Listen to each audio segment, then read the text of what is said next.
일상의 작은 현상, 또 작은 물건, 이런 것들로 사회의 전체적인 세태, 이런 것들을 설명할 수 있습니다. 예컨대 이런 것이죠. 바로 얼마 전에 서울대 한 연구소에서 2,454명에게 물었습니다. 2020년, 작년 한 해를 풍미하고 한 해에 중요했다고 생각하는 트렌드는 무엇인가? 그래서 랭킹을 매겼습니다. 10대 트렌드를 선정했어요. 그 10개 가운데서 저에게도 의미가 있는 몇 가지를 제가 꼽아 보았습니다. 그 가운데 한 가지가 무선 이어폰이에요. 우리 아이들이 무선 이어폰을 사달라, 그렇게 말했던 작년이었거든요. 그리고 트로트였습니다. 또 한 가지가 국내 여행, 그리고 배달 서비스, 이런 것들이 저에게는 10가지 트렌드 가운데서 친근한 현상, 친근한 물품이었습니다.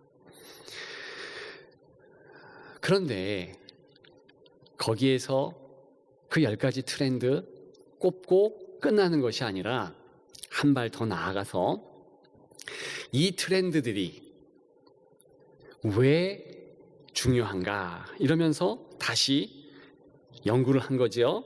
그랬더니 코로나의 일상 속에서 사람들이 즐거움을 찾고자 그렇게 추구했다. 그런 공통점이 있다. 이러면서 그 작은 물품들, 작은 현상을 통해서 큰 사회의 세태를 평가하고 설명했습니다. 여러분, 그런데요, 성경에는 창세기로부터 요한계시록까지, 처음부터 끝까지 하나님께서는 이러한 기법들을 사용하셨다는 것입니다. 성경에 나오는 소품은 상당히 중요한 것이고, 세태를 반영하고 이 땅의 것으로 하나님 나라의 것을 설명할 때 적절하게 쓰여지는 소품들이라는 것이죠. 오늘 제가 여러분들에게 소개하고픈 한 소품도 그렇게 이해하는 것이 맞겠습니다. 어떤 소품일까요? 신발이죠. 신발을 벗는 행동 또한 포함됩니다. 오늘 짧은 여호수아 5장 13절부터 15절에 보니까 여호수아가 신을 벗습니다. 그런데 타의에 의해서 신을 벗지요.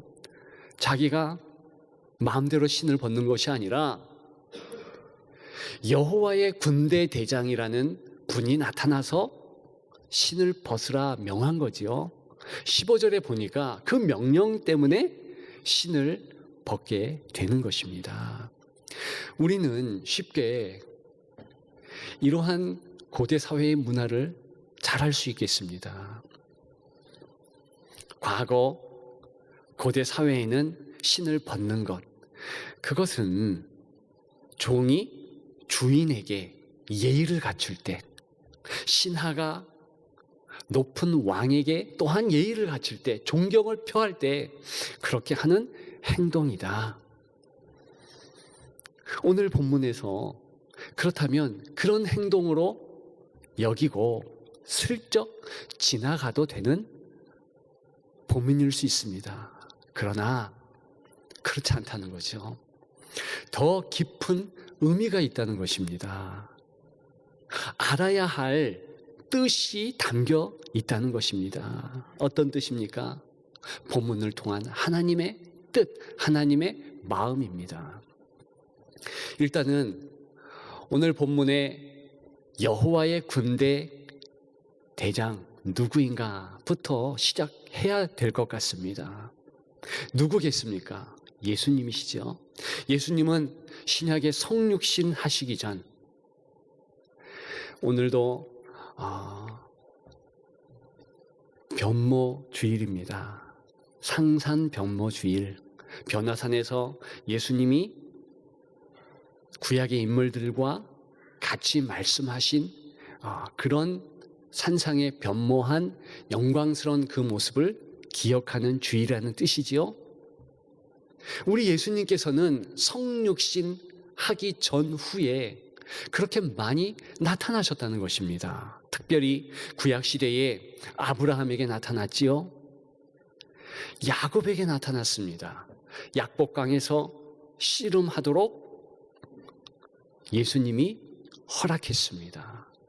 이스라엘이라는 이름을 야곱에게 선사했지요. 그것이 직계 현 이스라엘의 조상 야곱의 이름 바꿈의 사건 아니겠습니까? 그 이후에도 여러 번 나타납니다. 같이 나누었던 기드온에게도, 또한 삼손의 아버지 마노아에게도 나타나셨지요. 그리고 오늘 여호수아에게도 군대 장관으로 나타나셨다는 것입니다.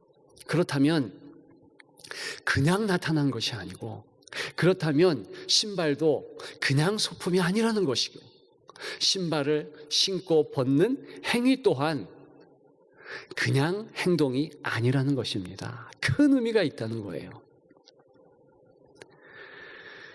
이렇게 오늘 본문의 여호수아가 명령에 의하여서 신을 벗는 것, 그 자체가 예배라는 것입니다.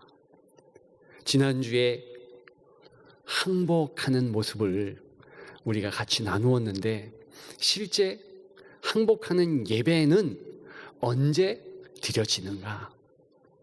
오늘 본문 뭐라고 말씀하고 있습니까? 진군하는 여호수아에게서 드려진 것이에요. 그렇다면 이 예배를 통해서 확인해야 될 몇 가지가 있다는 것입니다. 진군 중에 여호수아는 무엇을 과연 확인해야 했을까요? 그리고 영적 전투라 일컫는 성도의 일상사, 우리의 생활 가운데 우리는 또한 예배를 통해서 무엇을 확인해야 될 것일까? 여러분, 오늘의 귀한 나눔의 내용인 줄 믿습니다. 이 시간을 통해서 같이 살폈으면 좋겠습니다. 첫째는 이력서를 확인하라는 것입니다. 이력서를 확인하라. 성경 인물 중에서 의복 때문에 단연 돋보이는 사람이 있다면 요셉이지요. 요셉은 신분 변화에 의하여서 여러 번 의복을 바뀝니다. 성경은 그것을 주목합니다. 요셉의 소품으로서 부각시키는 것이지요. 17살 이전에는 부잣집 맏아들, 한 족장의 가문의 맏아들로서의 채색 옷을 입었다. 우리는 그것을 쉽게 알 수 있습니다. 팔립니다. 형들에 의해서 저 먼 애굽의 한 종으로, 노예로 그렇게 나아가지 않습니까? 그때 가장 저열하고 비참한 노예의 옷을 갈아입게 됩니다. 그로부터 시간이 또 지납니다. 30세가 되죠. 또다시 채색 옷을 갈아입게 되죠. 예전보다 더 화려한 채색 옷, 궁중의 총리의 옷입니다. 이것이 성경이 신분 상승에 의하여서 요셉을 설명할 때에 소품으로 들이댄 그러한 내용이라는 것입니다. 신발 때문에 돋보이는 사람이 있다면 단연 여호수아죠. 그런데 그에게 있어서 신분에 따라서 신발이 바뀐 것은 아니었습니다. 단 한 켤레, 처음부터 오늘 모습에 이르기까지 끝까지 이 신발만 신었던 것이죠. 처음으로 노예의 신발이었습니다. 애굽의 노예였지요. 출애굽하기 전에 이 여호수아도 다른 이스라엘 백성들과 마찬가지로 노예로서 노예의 신발을 신고 그렇게 종속되었습니다. 그런데 하나님의 은혜로 출애굽을 시킵니다. 그래서 40년간 때로는 몸종으로, 모세의 몸종이지요, 수종자지요, 때로는 정탐군의 그러한 신분으로, 때로는 군인으로 나아가게도 되지만, 그러나 변하지 않는 것 한 가지가 있었습니다. 그것은 바로 신발이었다는 거예요. 신명기 29장에 이런 내용이 있습니다. 5절이지요. 주께서 40년 동안 너희를 광야에서 인도하게 하셨거니와 너희 몸에 옷이 낡아지지 아니하였고 너희 발에 신이 헤어지지 아니하였으며, 모세의 입술을 통하여서 고백하는 내용입니다. 40년간의 신발을 바꿔 신지 않은 거예요. 여러분, 그렇다면 오늘 본문의 이 여호수아에게 있어서 신발은 큰 의미가 있지 않겠습니까? 얼마 전까지 그렇게 정탐꾼으로서 혹은 수종자로서 일개 노예로서 살아왔습니다. 그런데 지금은 탑 리더예요. 모세를 대치하는, 어떻게 보면 대장군의 입장에 있다는 것입니다. 그럼에도 불구하고 그는 낡은 신발을 신고 있었다는 것이지요. 여러분, 쓰여 있지는 않지만 여호수아는요, 동일한 신발을 또 신었을 것입니다. 그럼에도 불구하고 그렇게 신발을 벗기 전과 벗은 후는 너무 달라진 것이지요. 여호수아는 새 힘을 얻었죠. 여호수아는 내가 가지고 있는 강점이 있구나 알게 되었죠. 무엇이겠습니까? 헌 신발. 하나님이 끝까지 그 신발 붙잡고 함께 하신다는 것 아니겠어요? 여러분, 실제로 그 이후에 역사가 일어납니다. 다른 칼과 창을 들고 여리고를 진군하며 싸운 것이 아니라 그 헌 신발 신고, 동일하게 이스라엘 백성들도 똑같이 40년 신었던 그 헌 신발 신고, 그리고 여리고 성을 돌며 이기게 되더라는 것이지요. 하나님이 함께 하시면 우리가 슬픈 이력, 눈물 흘릴 그러한 족족조차도 감사 제목으로, 능력으로 바꿔주시는 줄 믿습니다. 기억하시고 예배 때에 하나님 앞에 나의 이력 다 조아리시고 해결받으시고 그 연약한 것이 강한 것으로 변하는 것을 체험하시는 여호수아와 같은 여러분들 되시기를 주님의 이름으로 축복합니다. 두 번째, 확인해야 될 것이 무엇이겠습니까? 신발을 벗는 행동, 그리고 그 신발 자체를 통해서 확인해야 될 내용은 무엇입니까? 그것은 가슴 뛰는 것을 확인해야 된다는 것입니다. 오늘 본문에 보면 여호수아는 기대와 반가움으로 예수님을 맞이했다는 것을 아십니까? 여러분, 오늘 본문에 보면 몇 마디 같이 나누지 않지요? 이 여호수아가 예수님에게 질문을 합니다. 종에게 무슨 말씀을 하려 하시나이까? 그렇지요? 원 뜻은 종을 위해서 무슨 메시지를, 무슨 말씀을 가지고 오셨습니까? 지금 기다렸다는 것이지요.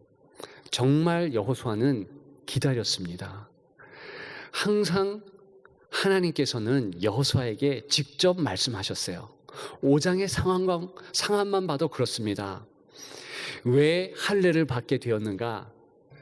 하나님께서 직접 여호수아에게 명하셨어요.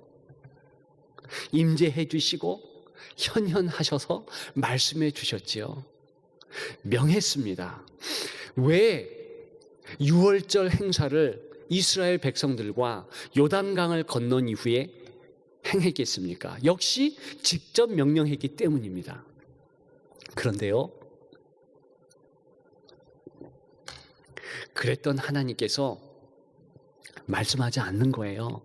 정말 필요한 것은 진군할 때, 곧 있을 전투 때에 지시를 하셔야 되는데 지시하지 않는 거죠. 그런데 사람의 모습으로 저 앞에서 누군가 나타난 거예요. 기대 반 두려움 반이죠. 그래서 쫓아가는 것이죠. 첫 질문을 합니다. 우리를 위한 우리의 군대 중에 한 사람이냐? 적군 가나안 7족속 혹은 여리고 성에 있는 군대 중에 한 사람이냐? 이걸 처음으로 질문한 것이죠. 그랬더니 아니다. 나는 여호와께서 보내신 여호와의 군대 대장, 신분을 밝힙니다. 그때 깜짝 놀라면서 넙죽 절하게 되죠. 상황이 그런 것입니다. 기다렸다는 것이에요. 그리고 그것을 더 정확하게 알 수 있는 것은 바로 예수님의 말씀이세요. 내가 지금 왔다. 14절이죠. 나는 여호와의 군대 제장으로 지금 왔느니라. 이렇게 대답합니다. 지금 왔다. 이제 왔다. 너가 기다렸구나. 내가 이렇게 왔다. 이런 표현을 하고 있는 것입니다. 여러분, 오늘 이 장면은 예배라 그랬습니다. 예배 차원으로 보면 이 여호수아는 굶주린 예배자죠. 목마른 사슴이죠. 언제 하나님께서 내게 말씀하실까 기다리고 또 기다리는 모습이죠. 여러분들은 어떻습니까? 오늘 예배 드릴 때에 기대감으로 말씀하시옵소서, 종이 듣겠나이다 그러면서 예배를 드리고 있는지요? 아니면 어쩔 수 없이 성도니까 예배 드려야 되니까 이렇게 예배 드리고 있는 것은 또한 아닌지 한번 생각해 보았으면 좋겠습니다. 여러분, 여호수아는요, 자칫 잘못하면 큰 위기를 맞이할 뻔했습니다. 자기가 누구인지 정체성을 잃어버릴 뻔했어요. 그렇죠. 동일한 신발을 신었는데도 불구하고 그는 신분의 변화를 느끼지 않을 수 없었습니다. 요단강 지나기 전에는 그는 말씀드린 대로 모세의 수종자, 또 정탐꾼의 일원, 또한 군대의 한 요직을 담당한 대장, 이쯤 되었을 것이지요. 그런데 요단강을 넘자마자 탑 리더, 대장군이 된 것입니다. 그러면 의무감이 있겠지요. 어떻게 해야 되겠다, 그런 마음, 부담도 있지 않겠습니까? 여러분, 탑 리더로서 이 여호수아는 걱정할 현실이 있습니다. 지금 가나안 땅을 진군해서 첩번성 여리고성을 함락시켜야 될 중차대한 사명을 가지고 있는데 시간이 지나가는 거예요. 언제 공격을 해야 되는가? 그 상황은 5장 1절에 있습니다. 여러분, 5장 1절에 보면 이러한 말씀이 있습니다. 요단 서쪽의 아모리 사람의 모든 왕들과 해변의 가나안 사람들 모든 왕들이 어땠습니까? 마음이 녹았다 그랬어요. 하나님께서 이스라엘 백성들 어떻게 요단강을 건너게 했는가, 그 소문을 듣고 마음이 녹은 거예요. 녹았다는 표현은 어찌할 바를 모르며 압이 규환했다는 것입니다. 그리고 또 한 표현이 있죠. 이스라엘 자손들 때문에 정신을 잃었더라 그랬어요. 정신까지 잃었을 때요. 이렇게 혼비백산할 때 탑 리더라면, 대장군이라면 진격 앞으로. 그러면 이교는 전쟁이죠. 따논당상 아니겠습니까? 그런데 이상한 하나님의 명령이 임합니다. 진격 말라는 거예요. 말씀드린 두 가지 행동을 하라 하는 것입니다. 무엇입니까? 할례하는 거. 할례가 어떤 것입니까? 부싯돌 가지고 남자의 성기의 일부를 자르는 것입니다. 죽다 살아나는 거예요. 1주, 적어도 2주는 꼼짝 못하고 가만히 있어야 되는 거예요. 앞에는 날 잡아 줍쇼 하는 그러한 적군들이 있었는데 호기가 지나가는 것이죠. 발을 동동 구리지 않았을까요? 이제 회복이 되었습니다. 마음이 조급합니다. 그런데 또 6월절 절기를 지내라는 것이죠. 여러분, 무슨 뜻이 있겠습니까? 네가 탑 리더가 아니다. 그런 의미 가진 일련의 사건들 아니겠어요? 그러면서 진짜로 예수님이 나타나신 거예요. 그러면서 무릎 꿇으라는 거죠. 뭐 무릎 꿇으라는 건 아니고 신을 벗으라고 했지만 예배자로서 기대했던 주님이 오시니까 넙죽 예배자의 행태를 보였죠. 어떤 내용을 담고 있습니까? 이제 정체성 확립이 되는 거죠. 내가 누구인가 확실하게 알 수 있는 거죠. 나는 따르는 자일 뿐이구나. 이 예배를 통해서 진짜 사령관은 누구예요? 예수 그리스도. 실제로요, 먼저 예수님이 앞서가신다는 거예요. 탑 리더를 할지라도 여호수아는 그냥 따라가는 존재라는 것입니다. 예배에는 그런 의미가 있는 거예요. 너 혼자 살아? 너 혼자 이 땅을 나아가는 거냐? 아니라는 거예요. 예배를 통해서 예배의 대상이신 성삼위 하나님께서 동행하는 은혜가 있다는 거 아니겠어요? 여러분, 예배는 그래서 내가 누구인지 다시 한번 되짚는 시간입니다. 예배자는 누군가? 따라가는 자예요. 마지막 세 번째, 승리의 깃발을 확인해야 된다는 것입니다. 승리의 깃발을 확인해라.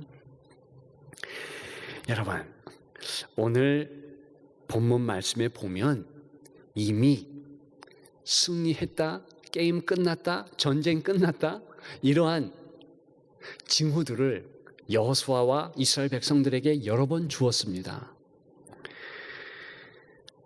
여호수아 2장 9절, 라합의 입술을 통해서, 라합은 여리고성의 한 성벽 귀퉁이에서 살던 기생이었지 않았습니까? 여리고 백성이에요. 그 입술을 통해서 어떤 고백을 듣게 됩니까? 이 땅을 너희에게 주신 줄을 내가 아노라.